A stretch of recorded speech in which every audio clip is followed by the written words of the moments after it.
우리의 생명의 주인 되신 그 하나님을 모르고 어떻게 뭘 선을 행하겠냐고.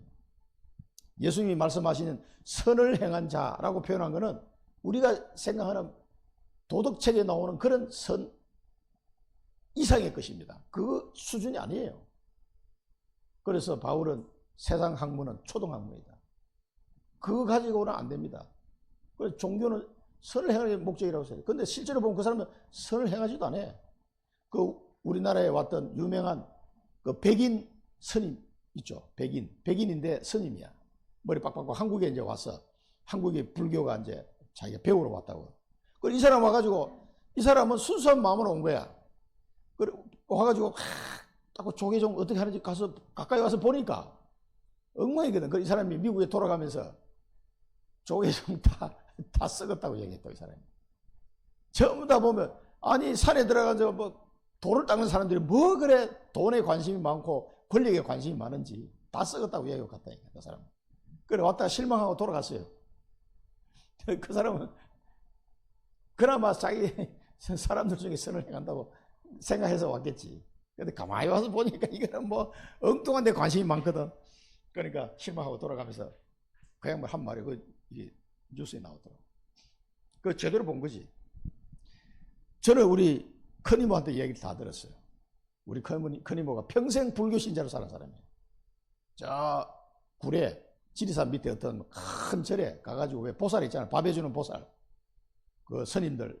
그 이제 완전 할머니 돼가지고 이제 뭐 어디 갈 데도 없고 마땅치 않고 하니까 거기 가가지고 밥 해주면서 거기 사는 거예요. 하는데 그 유명한 큰 스님들 마지막 임종을 많이 봤단 말이에요.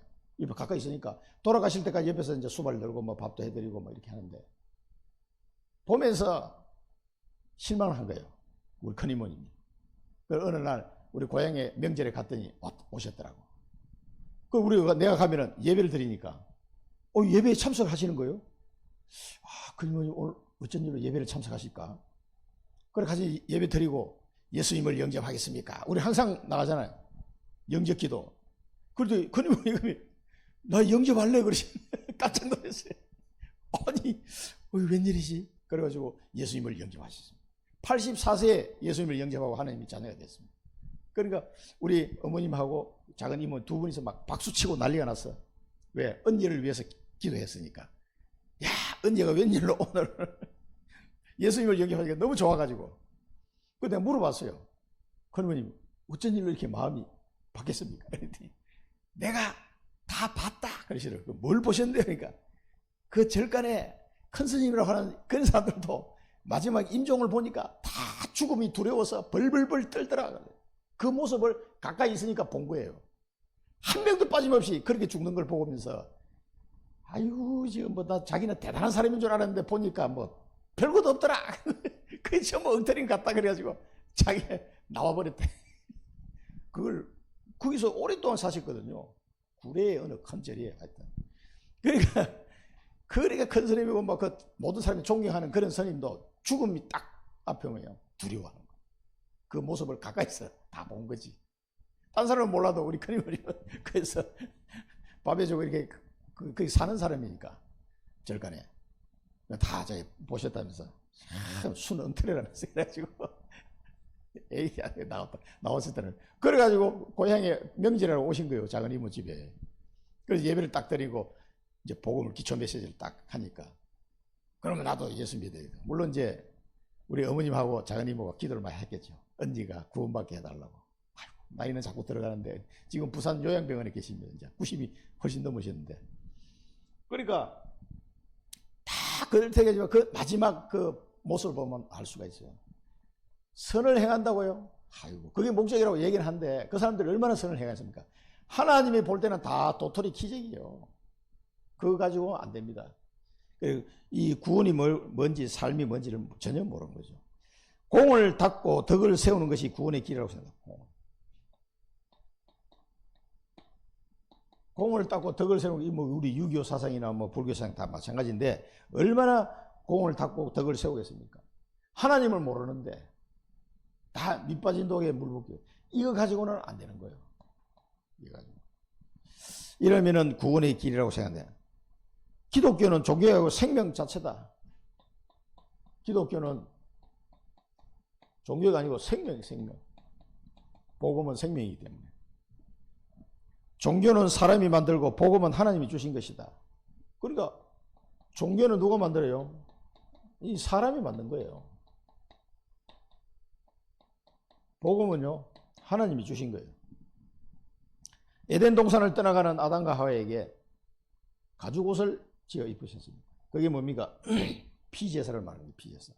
그래서 가인과 아벨 시대 자기 아들들에게 피제사를 가르쳐 줬어요. 아담이. 그래서 아벨이 피제사를 드리죠. 근데 가인은 피제사를 안 드렸어요. 그러다 망한 거예요. 복음을 바르죠. 율법이 오고, 율법은 한참 뒤에 모세 시대에 하나님 율법을 주셨잖아요. 그래서 이때는 피제사를 지내면서 죄 사함을 받는 그걸 아담 때부터 주신 거예요. 그게 복음이에요. 그러면서 이 피제사를 드리면서 어떤 말씀을 붙잡나?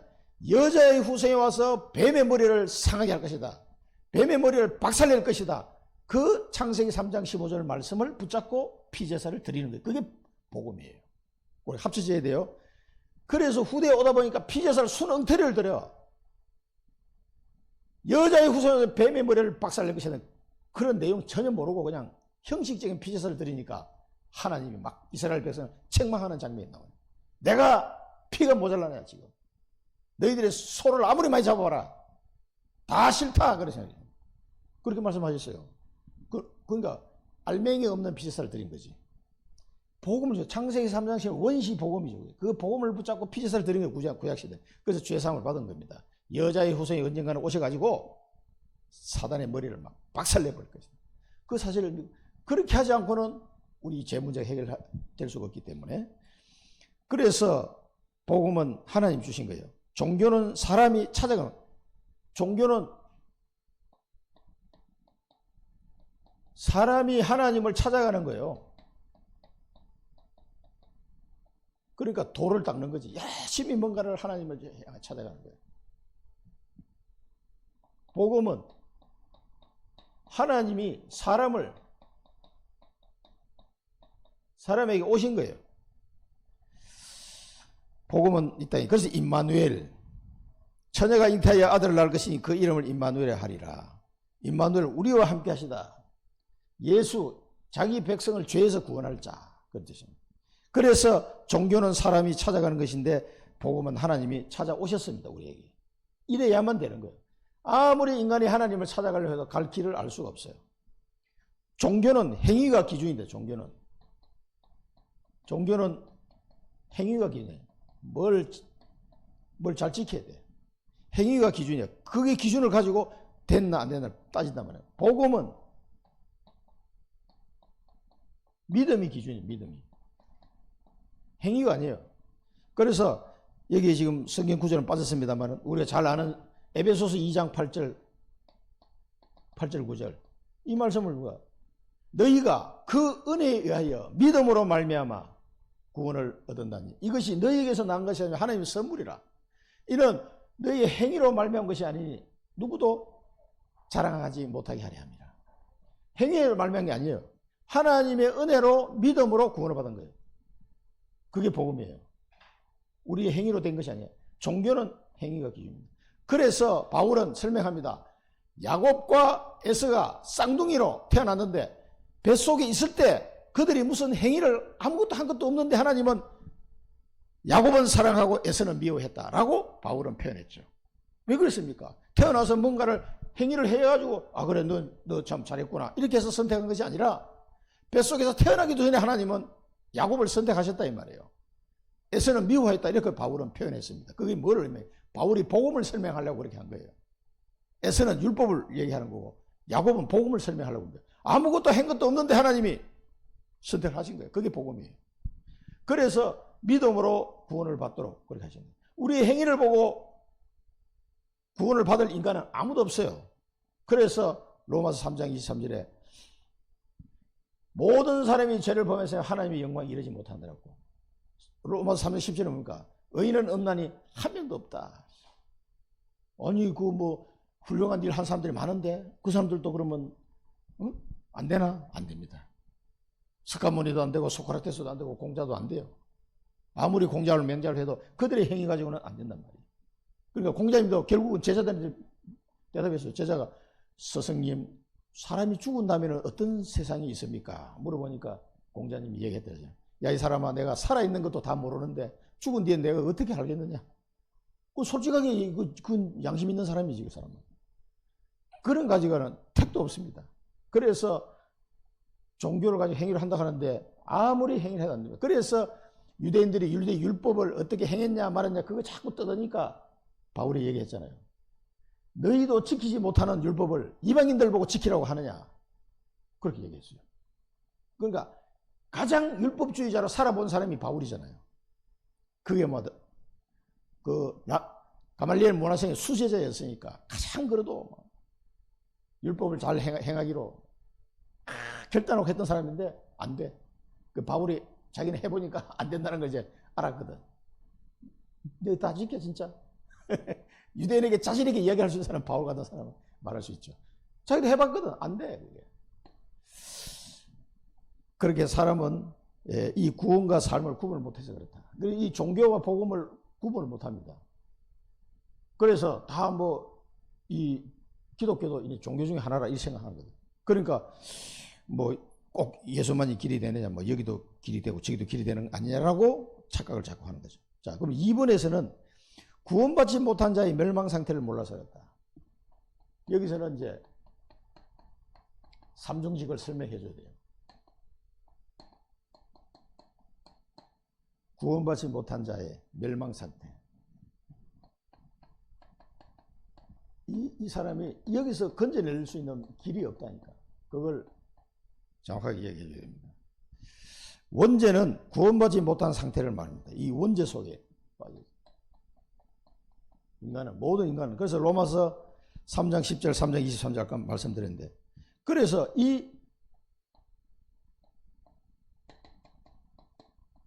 여기서 빠져나오도록 여기 지금 성경 구절이 교재는 안 나와 있는데, 이 죄에서 빠져나올 수 있는 길을 어떻게 준비했습니까? 그리스도께서 참 제사장으로 오셨어요. 그래서 이 죄 문제를 해결하기 위해서 마가복음 10장 45절 뭡니까? 인자가 온 것은 섬김을 받으려 함이 아니라 도리어 섬기려 하고 자기 몸을 많은 사람을 위하여 대속 제물로 주기 위해서 오셨다. 그 자기 몸을 대속 제물로 드리기 위해서 오셨다는 거예요. 참 제사장. 히브리서 9장 12절. 염소와 송아지 피로 하지 아니하시고 오직 자기 피로 영원한 속죄를 이루셨느니라. 그래서 이 히브리서 9장에 쭉 보면 뭡니까? 이 창조에 속하지 않은 성소, 그런 사람의 손으로 만든 천막 이런 게 아니고, 그런 성전이 아니고 하늘나라의 성전에 올라가서 그 피를 뿌렸다 이 말이에요. 그래서 9장 15절에 보면 우리의 새 중보자가 되셨느니라. 참 제사장으로 오셨어요. 참 제사장. 그래서 자기 몸을 대속 제물로 드려서 우리의 모든 죄를 사하신 거예요.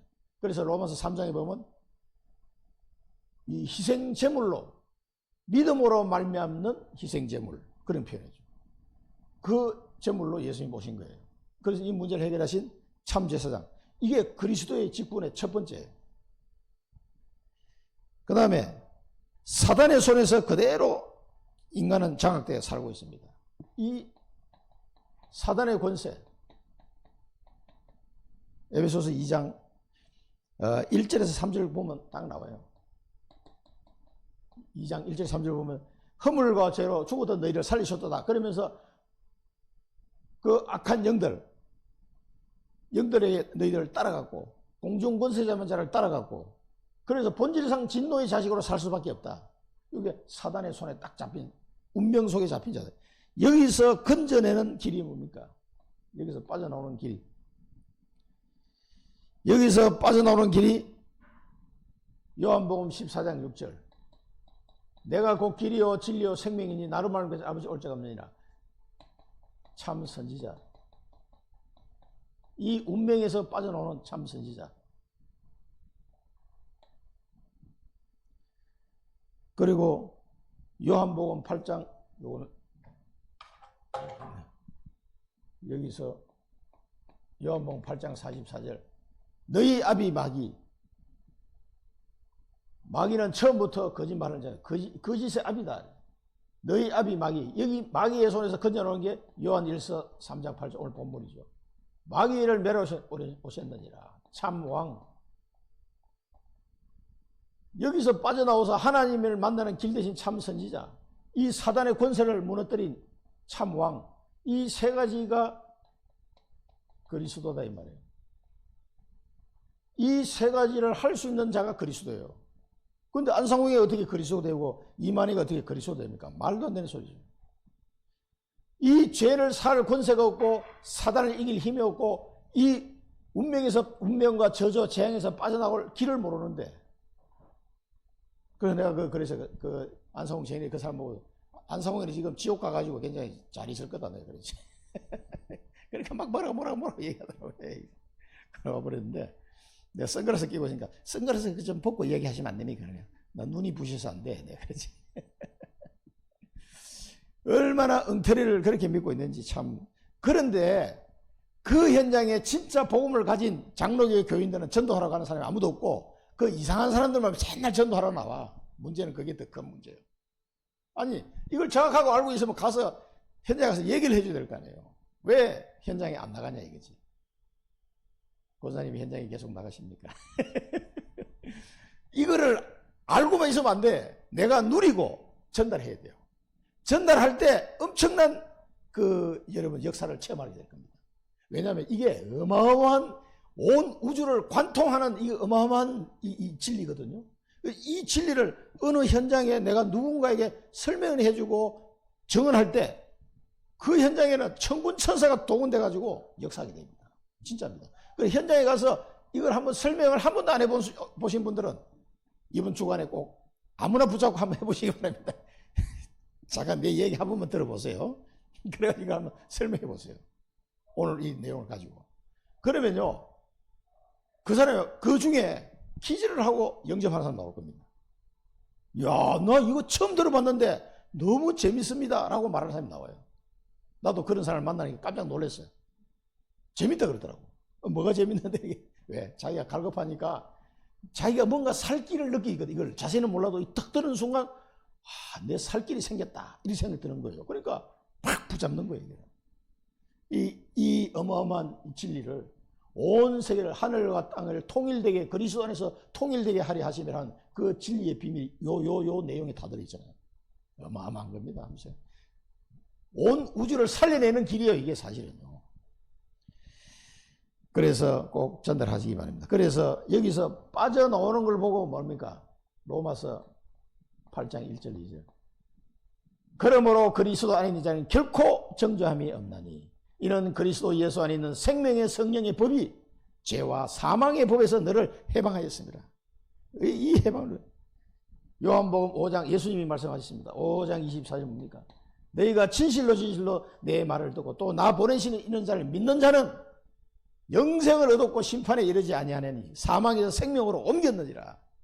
이 어마어마한 축복이 여기서 나오는 거니까. 그런데 무슨 안상홍 얘기하고 말이지, 이만희 얘기하고 이렇게 합니까? 자, 멸망 상태의 무서운 상태다. 이 멸망 상태는 굉장히 무서운 상태다. 멸망 상태. 이걸 사람들이 몰라서 그래요. 이 영이 사단에게 완전 사로잡힌 상태예요. 그러니까 이게 지식은 많고 인류 대학을 나왔는데도 엉뚱한 소리 해. 못 깨달아. 이 영적인 거는요. 완전히 그냥 다 쏘아 넘어갑니다. 공부를 많이 했는데 사법고시 패스했는데도 안 돼. 여기에 딱 사로잡혀 영이. 그러니 망하는 거예요. 자기가 왜 망하는지도 모르고 망한다니까. 이걸 보고 에베소서에 보면 이 본질상 진노의 자식, 저주받은 상태예요. 저주받은. 그래서 뭔가 열심히 하는데도 자꾸 저주 재앙 속에 빠집니다. 우리나라 속담에 뒤로 넘어져도 코가 깨진다고. 뒤로 넘어져도 코가 깨진다고. 우리 아버님이 예수 믿기 전에 얼마나 열심히 사업을 했는데 쫄딱 망했어. 그래가지고 옛날에 은행에 돈 빌리기 힘들잖아요. 그러니까 이제 개인한테 빌리기 해서 누구 사장 돈 좀 빌려줘. 그 당시에 1,500만 원을 빌리기로 했어요. 그 당시 1,540 몇 년 전이니까 큰 돈입니다. 그리고 이제 그 돈이 오면 중소기업은 돈이 좀 돌잖아요. 그러면 이게 부도는 안 나가거든. 그래 약속해. 그 사람이 돈도 있고 약속해서 내일 돈 받을 날이야. 내일. 그래서 이제 내일 돈 들어오면 이렇게 돌려가지고 딱 헤쳐나가야지 하고 생각했는데 돈 주기로 약속한 그 전날 이 아저씨가 교통사고로 죽어버린 거야. 그러니까 돈을 받을 수가 있나. 그 아버님이 그 소식을 듣고 야, 일이 그렇게 안 되는 거예요. 일이 꼬이는 거예요. 그렇게. 그러니까 뒤로 넘어서 그러니까 회사가 부도가 나는 거지. 그것만 와서도 좀 이렇게 돌려가지고 어떻게 좀 이렇게 피할 길이 있었을 텐데 안 되는 거예요. 그게 뭡니까? 내가 우리 아버님도 인류대학을 나오잖아요. 열심히 살았습니다. 게을르게 사는 게 아니에요. 열심히 안 사는 게 아니고 열심히 뭔가 했는데 이 상태에 있는 거예요. 저주와 재앙 상태. 벗어나지는 못하는 거예요. 그러다가 다 망하시고 예수를 믿었어요. 얼마나 감사한지. 저도 아버님이 그 회사를 물려받을 걸 은근히 기대하고 대학을 다녔는데 야, 저 공장을 내가 물려받으면 그게 지금 있었으면 지금 시가로 하더라도 돈이요 최소한 몇십억 원 됩니다. 대구에 그 땅하고 공장하고 다 저걸 내가 물려받으면 뭐 아들이 나 하나밖에 없으니까 너는 열심히 공부해가지고 대학을 나와서 대기업에 좀 다니다 경험 쌓고 그 다음에 이 공장에 네가 이제 맡아서 해라. 그 이야기 늘 들었거든. 그래. 나중에 너 어린 생각에도 돈이 좀 되겠네.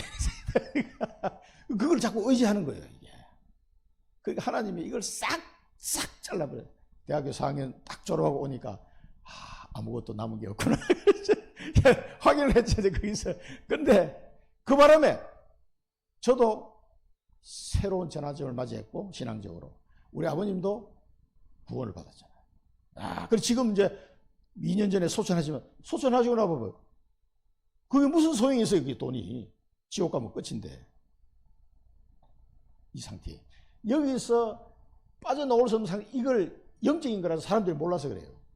우리가 영안이 열린 사람, 그 사람 하는 행동을 가해보면, 저 사람 이상하다. 저 서울대까지 나오고 인류대학을 나온 사람인데, 사법고시까지 패스하면 대단한 능력이잖아요. 그런 사람인데 왜 저렇게 판단하고 말을 할까? 이상하게 생각하는 그런 상태는요, 그냥 하면 해석이 안 됩니다. 요 상태란 거 아시죠? 그래서 자꾸 이상하게 갑니다. 자기도 모르게. 남들은 다 아는데 자기만 몰라. 요게 오늘 우리가 일부 예배 때도 본 것처럼 어리석게 되어 완전히 멸망의 길로 가는 거예요. 모든 생각이에요. 사단의 영을 받은 사람도 저주받은 영혼이고요. 그래서 뭡니까? 이게 우상숭배로 빠지는 거예요. 뭔가가 될 것 같은데 안 되니까. 제사, 부적, 굿, 점, 미신, 잡신, 종교 등등을 이런 걸 통해 가지고 가는데 이게 우상숭배가 일이 잘 풀리면 괜찮은데 더 고난이야. 더 고난. 계속 고난이 닥치는 겁니다. 그리고 현실적으로 실패하고 세상을 떠나게 되고 3, 4대가 망하고 정신병, 악신들린 병, 이름 모를 병으로 계속 고생하고 그러다가 마지막에 지옥을 가는 거죠. 여러 가지 질병으로 고생하다가 지옥으로. 그래서 사람들이 사업에 실패하거나 이러면 막 그 충격받아서 사람들이 병 걸린 사람이 많거든요. 그래서 이때 우리 집이 쫄딱 망했을 때 우리 어머니도 쓰러져 버렸어요. 너무 스트레스 받아가지고. 그 막 빚쟁이들 계속 매일 오는데 내가 졸업하고 와서 봐도 참 가관이더라고. 와, 이건 뭐 하루에는 오늘은 이쪽에서 오고 내일은 저쪽에서 오고. 그 깡패 같은 사람 와가지고 막 돈 내놓고 막 아주 그 온갖 욕을 다 해가면서 하루 이틀이지. 그리고 우리 그 소리 들으니까 사람이 막 이게 쫄려가지고 이게 부엌에 있다가 그냥 하더니 팍 이게 물을 확 토하면서 쓰러져 버리더라고. 시커먼 물 같은 게 막 나와. 돌아가신 줄 알았어요. 야, 정신이 하나도 없다 나도. 그런데 우리 아버님은 다행히 이 공격을 해도 좀 버티는 스타일이라 성격이 워낙 강해가지고 야 임마 내가 죽으면 돈 갚을 수 없잖아. 나를 살려줘야 돈을 갚든지 할까. 그러고 오히려 그 사람들 더 큰 소리 막 치지. 자기들 맞거든. 박 선생 죽어버리면 그나마 돈 받을 희망이 없으니까 알았다면서 하고. 그러면서 내가 밥을 잘 먹어야 돼. 우리 어머님은 속이 너무 안 좋으시고 식사를 못 드셨어요. 너무 막 이렇게 사람이 스트레스 받아요. 그런데 우리 아버님은 식사를 맛있게 잘 드시다. 그래서 내가 옆에서 보면서 그래도 다행이다. 아버님과 쓰러지면 어떡하냐, 이게. 한 사람이라도 버텨야지. 그래가지고 성격이 또 워낙 강하다 보니까 또 그런 면에서. 근데 결국은 꺾이시더라고. 꺾이니까 어떻게 하나님을 찾는 거예요. 하나님 거예요. 아무도 자기를 도와줄 자가 없거든. 하나님을 마지막으로 찾는 거예요. 아들아, 네가 요즘 열심히 교회를 가는 것 같은데 나도 가면 안 되겠냐. 야, 이 한마디예요. 내가 얼마나 놀랐는지 몰라요. 한 달 동안 기도하고는 있었지만 설마 우리 아버님이 직접 나한테 교회 가겠다고 얘기를 할 줄은 상상도 못했어요. 그때만 해도 대학을 졸업했는데도 아버님 앞에 가서 뭐 말을 하려고 하면 내가 이렇게 자신 있게 말을 잘 못했어요. 그 기세에 워낙 눌려가지고 조용조용히 얘기하거든. 그러니까 아유, 가셔도 되죠. 안내해봐. 세신자가 뭐 오자마자 맨 앞에 앉아가지고, 그것도 이게 다리 탁 꼬고 이렇게 한번 상상되시죠?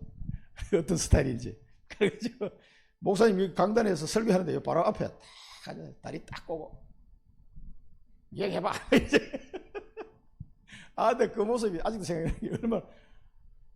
아버님 집 앞에 가시면 그 장로님들이랑 가는 자리, 아버님 저기 뒤에 앉아야 되면 막 잡아 당기지.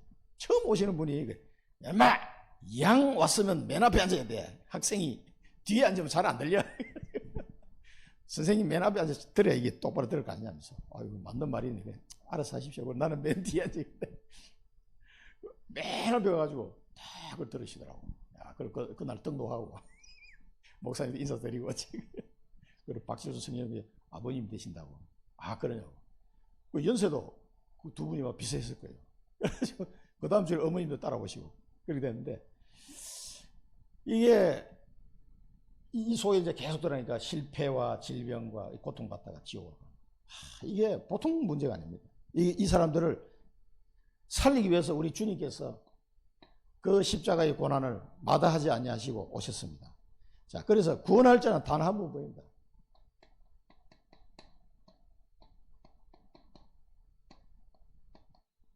단 한 분이에요.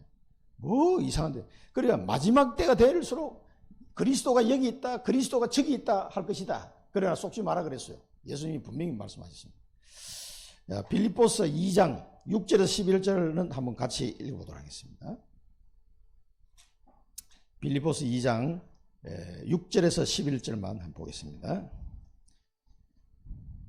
자, 어떻게 예수님을 어떻게 소개하고 있는지. 여기 지금 교재는 지금 빠져 있는데 여러분 이제 전도할 때 이걸 좀 참고하시기 바랍니다. 빌립보서 2장 6절에서 11절을 같이 읽겠습니다. 그는 근본 하나님의 본체시나 하나님과 동등됨을 취할 것으로 여기지 아니하시고 오히려 자기를 비워 종의 형체를 가지사 사람들과 같이 되셨고 사람의 모양으로 나타나사 자기를 낮추시고 죽기까지 복종하셨으니 곧 십자가에 죽으심이라. 이러므로 하나님이 그를 지극히 높여 모든 이름 위에 뛰어난 이름을 주사 하늘에 있는 자들과 땅에 있는 자들과 땅 아래에 있는 자들로 모든 무릎을 예수의 이름에 꿇게 하시고 모든 입으로 예수 그리스도를 주라 시인하여 하나님 아버지께 영광을 돌리게 하셨느니라. 아멘. 예수 그리스도께서 순종하시고 언약을 다 성취하시고 그래서 하나님께서 모든 만물 그 이름 앞에 무릎 꿇도록 하신 거지. 여기에 어디에 이만희가 나오고 안상홍이 나옵니까? 말도 안 되는 이런 사기꾼에게 이게 전부 다 멸망 상태, 사단에게 사로잡혔기 때문에 똑똑한 것 같은데 다 쏟고 있는 거예요. 그래서 이 사단의 권세를 이길 권세를 가진 거예요. 우리를 구원할 자는 딱 한 분인데 우리를 구원하려면 사단을 이겨야 돼. 이길 권세. 사단을 이길 권세를 갖고 있어야 돼요. 그분은 예수 그리스도밖에 없습니다. 그리고 인간을 구원하러 오시기 때문에 인간의 몸을 입고 오셔야 돼요. 인간의 몸을 입고. 그리고 죄가 없어야 돼요. 죄가 없어야 돼요. 모든 아담의 후손은 다 원죄가 있습니다. 그래서 안 되는 거예요. 죄가 없어요. 히브리서 4장 10절. 죄는 없으시니라. 여기 참고하시고요. 베드로전서 3장 18절. 교재에 나와 있는 거 그대로 참고하시면 되겠습니다. 죄가 없으시다. 베드로전서도 그렇게 그는 죄가 없으시니라 이렇게 말씀하십니다. 그 다음에 아담의 후손이 아니라 해야 돼요. 아담이. 이걸 잘 설명해 줘야 돼요. 아담의 씨로 온 자는 다 죄 있는 자이기 때문에 그 죄 있는 피 가지고는 이 직분을 수행할 수가 없다. 그런데 아담의 후손인 자는 전부 다 죄가 있기 때문에 안 되는 거예요. 그래서 동정녀 탄생을 말씀하시죠. 여자의 후손으로 와야 돼요. 이사야 7장 14절. 여자의 후손은 뱀의 머리를 박살낼 것이다. 처녀가 잉태하여 아들을 낳을 것인 그 이름은 임마누엘 하리라. 이렇게 오신 분이라 해야 되지 아담의 후손 가지고는 안 되는 거예요. 그러니까 안씨 아들 가지고 안 되고 이씨 아들 가지고 안 되고 문씨 아들 가지고 안 된다니까. 그거는. 그 사람들이 아무리 훌륭한 사람이라 할지라도 이 죄 문제 해결 안 된다는 말이에요. 죄가 있는 피 가지고는 의로운 피가 아니기 때문에 해결할 수가 없어요. 그 다음에 죄의 대가로 죄 없는 몸이 죽어야 돼요. 이 죄를 해결해서 죄의 삭은 사망이다. 로마서 6장 23절에 나오죠. 죄의 삭은 사망이고 하나님의 은사는 그리스도 예수 우리 주 안에 있는 영생이니라. 히브리서 9장 22절은 피 흘림이 없은 적 죄사함이 없느니라. 그래서 죄의 대가로 이 죄 없는 몸이 죽어야 돼요. 이게 죽어야 돼요. 그래야 해결이 되는 거예요. 그래서 이거는 히브리서 9장 22절, 그 다음에 로마서 6장, 이거는 23절, 이렇게 참고를 하면 되겠습니다. 여기 교재에는 지금 성경 구절이 안 나오기 때문에요. 그래서 이 죄 없는 몸으로 피를 흘려줘야 되기 때문에 인간의 몸으로 온 거예요. 이분이. 그래서 십자가에서 피를 흘려준 거죠. 그래서 우리의 모든 죄를 사해 주신 겁니다. 그래서 죄의 삭은 사망이기 때문에 방법이 없어요. 그래서 하나님이라는 증거로 부활했어요. 부활을. 반드시 부활해야 돼요. 고린도전서 15장. 고린도 15장이 부활장이죠. 3절에서 5절. 쭉 읽어보시면 부활에 대해 설명하고 있습니다. 그래서 반드시 부활해야 되는데 안상홍이 부활했습니까? 죽었지. 문선명이도 부활했으면 죽었지. 다 자칭 예수라고 주장하는 이상한 인간들 다 죽었습니다. 이만희도 이제 곧 병들어 죽을 거예요. 그러면 이제 떳떳한 데 가겠지. 그러니까 정말 사람들은 모르는 거예요. 부활이라는 존재가 어떤지. 부활이라는 거는 영적인 존재가 아니에요. 단순하게. 영과 육이 합쳐진 존재인데 부활체예요. 그게 신비로운 몸이에요. 그러니까 그 안상홍 정의도 영적인 걸 이해 못하게 영적인 존재다 이렇게 얘기하는데 그게 아니다. 부활했다는 말은 영으로 있는 게 아니다. 육과 영이 합쳐진 건데 부활체다. 그래서 영은 먹을 수 없지만 나는 먹을 수도 있다. 생선 뭐 이게 먹을 거 줘봐라 하니까 제자들이 생선 반통을 갖다 드니까 제자들 앞에서 생선을 먹는 걸 보여주셨어요. 시연에 보여주셨어요. 자, 나는 먹을 수도 있다. 안 먹을 수도 있고 먹을 수도 있다. 그런데 문이 다 닫혔는데 그냥 싹 통과해버린 거예요. 그게 부활체입니다. 그냥 영이 아니에요. 그 천사는 영만 있잖아요. 귀신도 영만 있잖아요. 육신이 없거든. 근데 부활체는 영과 육이 다 있어요. 그러면서도 그런 능력이 있는, 먹을 수도 있고 안 먹을 수도 있고 순식간에 사라졌다가 나타나기도 하고 그런 존재예요. 그래서 내가 너희들을 다시 다 살릴 것이다. 부활시킬 거다라고 예수님이 십자가 지기 전에 제자들한테 몇 번씩이나요. 굉장히 많이 약속하셨어요. 반복해서. 마지막 날 내가 다시 살릴 거니까 걱정하지 마라. 그때 부활로. 선을 행한 자는 영생의 부활로. 죄를 지은 자는 영벌의 부활로 부활하게 될 것이다. 그러니까 부활해서 지옥, 부활해서 천국 이렇게 가게 되는 거예요. 마지막에는 예수님이 오셔서 심판하시고 나면 그렇게 됩니다. 다 우리는 부활해서 나중에 이제 하늘나라에 살게 될 건데 그분이 바로 예수 그리스도 1호 부활로 하신 분이에요. 이분이 예수 그리스도다. 예수 그리스도. 이렇게 부활하신 분이 예수 그리스도. 그래서 하나님과 같은 분이신 예수만이 사단의 권세를 멸할 수 있고 인간을 구원해낼 수 있다. 그게 빌립보서 2장 아까 읽은 대로 6절에 11절 그 내용이 나옵니다. 현실로도 증명되고 있다.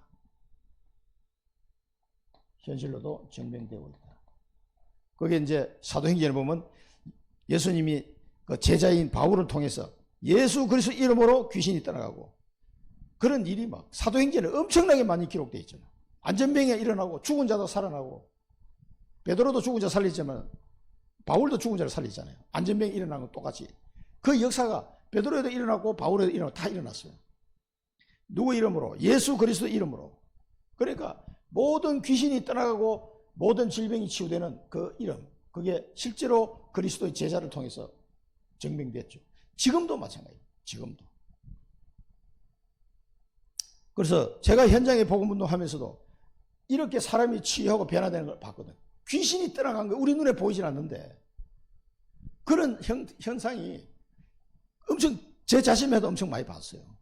야, 사람이 어떻게 이렇게 180도로 바뀔 수가 있냐.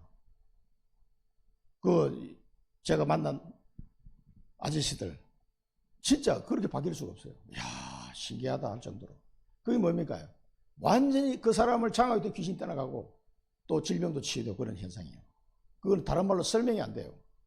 그 사람을 뭐 성격을 개조해가지고 될 일입니까? 아닙니다. 그거는 복음의 능력이 아니면 안 되는 거예요. 이게 실제로 우리 삶 속에서도 지금 증명되고 있다는 걸 아시기 바랍니다. 우리 사랑부 랩런트들이 변화된 걸 봐도 뭐 저는 20년 동안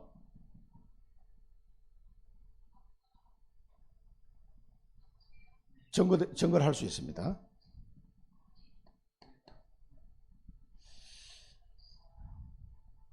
자, 구원이란 어떤 것인가? 그러면 구원이란 어떤 것인가? 에베소서 2장 1절에서 6절. 자, 반드시 멸망받는 죄에서 해방. 이 멸망받는 죄에서 해방됩니다. 허물과 죄로 죽었던 너희를 살리셨도다.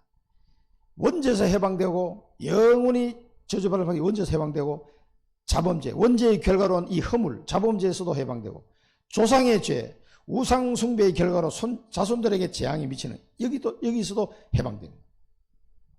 이 죄는 원죄, 자범죄, 조상의 우상 숭배의 죄 이게 전부 다 관련이 있어요. 아니 원죄는 내가 짓지도 않는 죄예요. 나는 선악과를 본 적도 없고 먹으라고 찬성한 적도 없어. 근데 왜 내가 그 선악과를 먹은 원죄 속에 태어나고 살아야 되냐 이게요. 그래서 로마서 5장에 본대로 오늘 오전 예배 때 본대로 첫 번째 사람이 죄를 짓고 불순종하로 인해서 모든 사람이 죄인이 됐지만 두 번째 사람 예수 그리스도를 통해서 순종함으로 모든 사람이 의인이 되는 길을 열어놓으신 거예요. 그게 로마서 5장에 보면 대표로는 잘 설명하고 있죠. 그래서 이 원죄에서 우리를 빠져나오게 하시는 거예요. 그 다음에 자범죄도 다 용서하시고 조상의 죄도 끌어내야 돼요. 이 조상 대도내는 우상 숭배 죄는요 그냥 후대대로 내려갑니다. 3, 4대가 망한다 그랬어요. 이게 3, 4대가 망하고 또 3, 4대, 3, 4대가 나가면 계속 망하는 거죠. 그래서 누구 한 사람이 이 조상 대대로 내려오는 이 우상 숭배를 끊는 자, 예수 믿는 자가 나오면은요, 그 가문이 살아나는 거죠. 그 후대들이 복을 받는 거예요. 여기서 완전히 해방되는 겁니다. 그래서 내가 이제 직장에서 만나는 그 예수 믿는 집안에 태어난 그 자녀들, 왜 교회도 안 나오고 있는 사람들은 항상 이 얘기를 많이 해줍니다. 야, 너는 어머니가 권사인데 너 그것이 얼마나 축복인지 아냐? 나는 불신의 집에 태어나가지고 이런 고생을 했다 내가. 그러다 나 예수 믿어서 다행히 우리 가정이 살았지만 너는 태어날 때부터 어머니가 믿는 분이었고 권사님이고 너를 위해서 기도했는데 이게 얼마나 축복인지 알고 네가 그런 소리 하냐? 알아듣는 사람이 있는 거예요. 부장님 너무 감사합니다. 내가 다시 예배를 해보게 돼. 그래가지고 다시 예배를 해보고 친구도 있어요. 너무나 감사하다고. 그러니까 부인도 예수 안 믿고 자녀도 다 교회도 안 나오고 예수 안 믿어요. 이게 무슨 짓인지 네가 알고나 해라. 어마어마한 죄를 너 자식들에게 지금 지고 있는 거다 너는. 그 좋은 신앙을 물려받았는데 왜 너는 이런 꼴로 사냐. 이게 영적으로 얼마나 큰 손해인지 아냐. 그 설명을 쫙 해주니까요. 이 친구가. 근데 그 친구가 나이가 한 30대 후반쯤 됐는데 정신을 바싹 차렸더라고. 그렇구나. 그걸 누가 자기한테 설명해 준 사람이 없어가지고 몰랐다는 거지. 이제 알아들었으면 돌아가서 신앙생활 똑바로 해라. 그리고 돌아가가지고는 교회도 나오고 자기 부인 애 다 데리고 이제 교회를 가는 거예요. 전화가 왔더라고. 부장님, 우리 어머님이 너무 좋아하신다고. 그래, 좋아하지. 그 아들을 위해서 수십 년을 기도하셨을 텐데, 다 큰 아들이 뭐 말을 듣나, 뭐. 30대 후반이고 직장 다니고 하면은 지 맘대로 살지. 그런데 이 친구가 딱 알아들어. 야, 감사하더라고. 이게 얼마나 무서운지는 모르는 거예요, 사람들이 영적으로. 그러니까 뭐 돈만 좀 벌고 뭐 그러면 되는 줄 알고 착각하는 거지. 그러다가 망하는 거예요. 우리 집처럼. 우리 아버님처럼 망하게 되는 거예요. 자, 현재 사단의 권세와 그 운명에서 벗어나는 거예요. 이 사단의 권세, 아까 로마서 8장 말씀드렸죠. 이 운명에서 완전히 해방되는 겁니다. 지긋지긋하게 따라다니는 게 속이고 사람을. 여기서 완전 해방되면요. 그래서 우리 어머님이 이야기하셨어요. 저한테. 아들아, 내가 이제 해방받은 것 같다. 그래서 아이고, 어머님이 똑바로 깨달으셨네. 이게 해방입니다, 해방. 근데 우리 어머니 제사를 안 드리니까 좋아서 이제 해방받았다. 그게요. 엄청 해방. 그래, 영육간에 다 해방이에요.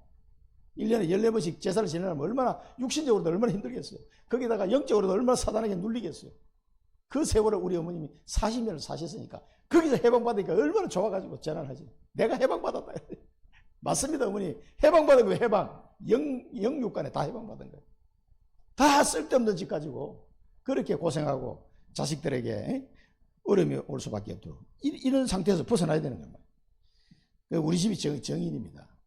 그러니까 보세요. 뭐 여동생이 둘이나 먼저 그렇게 가고 이런 일이 계속 일어나는 거예요, 집안에.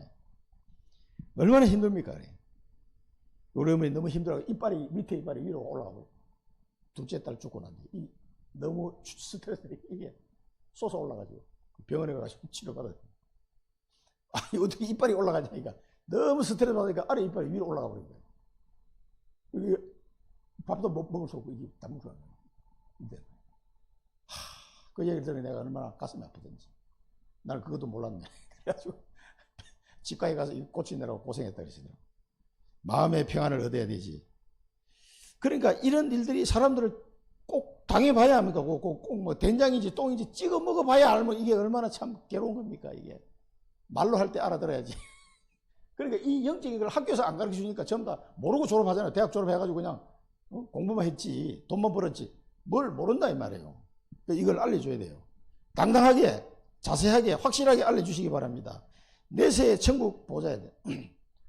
그 다음에 내세에는 천국 보좌. 너희가 내 보좌 옆에 앉게 할 것이다. 이거 뭐 상상 천국 보좌 옆에 앉게 하시다고 약속하셨어요. 그리고 제자들 보고는 너희가 12 그 지파를 너희들이 심판하게 될 것이다. 쫙 앉아가지고 현실 가운데 증거가 됩니다. 현실에서도 저는 뭐 이런 증거를 많이 봤습니다. 뭐 우리 집안도 그렇고 또 내가 복음 전했던 많은 사람들도 이렇게 변화되는 걸 보면서요. 이 운명에서 빠져나온 사람의 모습, 여러분 한번 현장에서 여러분 복음 전해서 이 사람이 정말 운명에서 빠져나온 모습을 보면요 얼마나 기쁜지 몰라요. 우리 저기 보험병원 다니는 간호사 성도님 이어서 3년 동안 배웠잖아요. 그 지독한 상황 속에서 빠져나오기 시작하는 거예요. 힘을 얻으시고 그 가정 가문의 허감이 무너지는 걸 본인도 이야기하더라고. 그렇게 무서워서 뭐 남편이 막 하도 포악하고 하니까 도망쳐 나오고 그랬잖아요.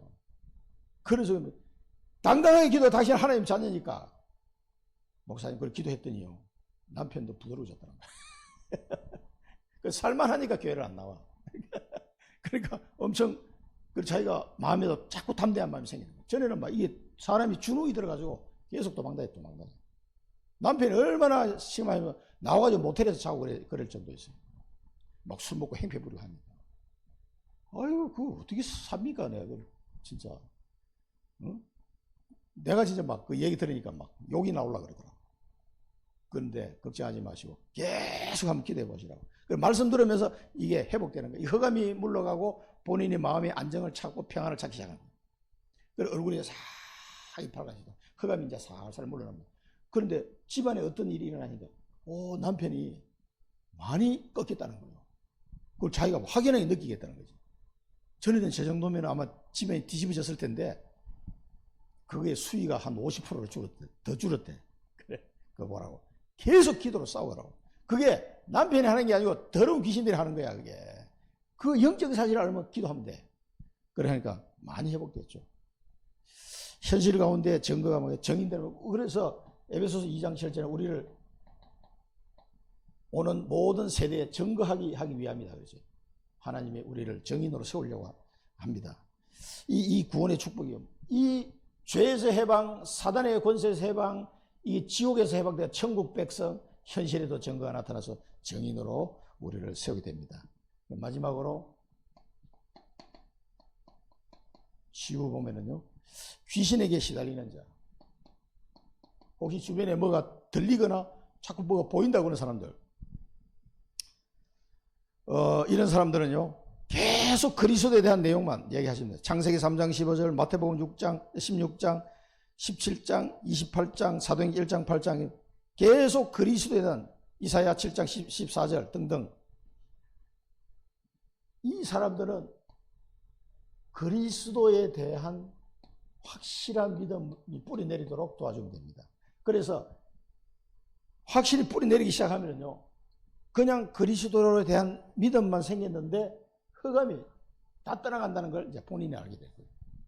다 무너지게 되었습니다. 그러니까 이걸 잘 전달해 주시기 바랍니다. 영권, 그리고 기도하는 거예요. 영권을 가지고 권세 기도, 예수 그리스도 이름으로 이 사단의 권세를 완전히 꺾어버리는 권세 기도를 정시무시로 하면 된다. 이걸 해보시면은 실제로 제가 방금 그 간호사 성도님도 제가 말씀드린 그분 외에도 여러 사람이 많아요. 조그마한 기도 제목 그거 가지고 했는데도 이 흑암의 권세가 무너져요. 그러면서 계속 그리스도 이 복음의 비밀을 계속 말씀으로 들려주고 이 기도하도록 만들면요 살아납니다. 현장에서. 그래가지고 좀 얼굴이 이제 돌아오고, 그래서 제가 카톡방에 보내드리고 있는데 그 보건병원 팀들은 아직도 카톡방에서 보고 있어요. 내가 성경 구절하고 이게 다 기도 카드 보내드리거든. 거기 자기 아들도 초대해가지고 지금 5명이 듣고 있다니까. 매일 보내는 것도 아멘 해가지고 올라오고 그래요. 우리 교회는 안 나오지만 그래도 그 사람들이 대전, 인천, 청주에 살고 있으면서 그 말씀 듣고 힘을 얻으시는 거예요. 계속 이 권세기도 하시기 바랍니다. 이 말씀을 가지고 여러분 현장에서 왜 예수만이 길이 되는지 이 삼중지를 가지고, 이거는요 어마어마한 진리입니다. 이 어마어마한 진리, 모든 걸 녹여버리는 어마어마한 진리고 모든 저주와 재앙에서 건져내는 진리입니다. 이걸 여러분이 누리고 현장에서 선포한다, 어마어마한 역사 일어나요. 그때 역사 일어나는 거예요. 흑암 권세가 막 다 무너지는 겁니다. 이걸 계속 선포하시면. 그런데 일주일 내내 한 번 정도는 선포할 때가 있어야 돼요. 현장에 가서 누군가를 붙잡고 한번 해보세요. 이번 주간 한번 실제 해보시기 바랍니다. 해보시면은요, 야, 이걸 선포할 때 하나님 기뻐하시고 그게 천군 천사를 보내신다니까. 이걸 현장에서 안 해보면은 그 맛이 어떤 맛인지를 알 수가 없어요. 해보시기 바랍니다. 그 사무실에 앉아서 하지 말고 꼭 현장에 나가서 선포. 그 사람이 믿고 안 믿고는 그 다음 문제예요. 이걸 확실하게 내가 알고 누리면서 전달할 수 있다는 게 중요한 겁니다. 기도하겠습니다. 살아계신 하나님 아버지, 왜 우리에게 예수만이 길이 되는지 하나님의 말씀을 통해서 확인해 보았습니다. 이 죄에서 해방시키시고 사단의 권세에서 해방시키시고 운명에서 우리를 완전 해방시키셨사 지옥 권세 해방시키시고 천국 보좌에 앉게 하시는 그 하나님의 은혜가 그리스도 안에 있음을 다시 한번 확인하게 됩니다. 우리가 가는 모든 현장 발걸음 속에서 이 그리스도를 증거하게 하시고 그 운명과 죄악과 사단의 권세에 눌려 살고 있는 그들을 살리는 발걸음 되게 하여 주옵소서. 예수 그리스도 이름으로 기도드립니다. 아멘.